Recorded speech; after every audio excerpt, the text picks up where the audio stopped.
پھر جب موسیٰ نے مدت پوری کر دی اور اپنے گھر کے لوگوں کو لے کر چلے تو طور کی طرف سے آگ دکھائی دی۔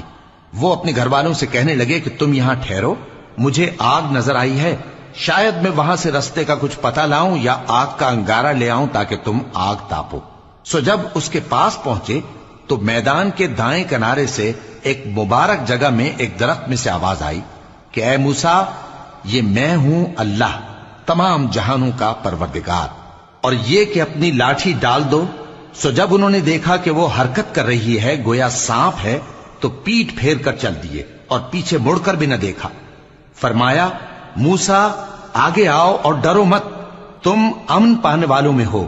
اپنا ہاتھ گریبان میں ڈالو تو بغیر کسی عیب کے سفید روشن ہو کر نکل آئے گا، اور خوف دور کرنے کی غرض سے اپنے بازو کو اپنی طرف یعنی سینے سے ملا لو۔ یہ دو دلیلیں تمہارے پروردگار کی طرف سے ہیں فرعون اور اس کے درباریوں کے لیے، بے شک وہ نافرمان لوگ ہیں۔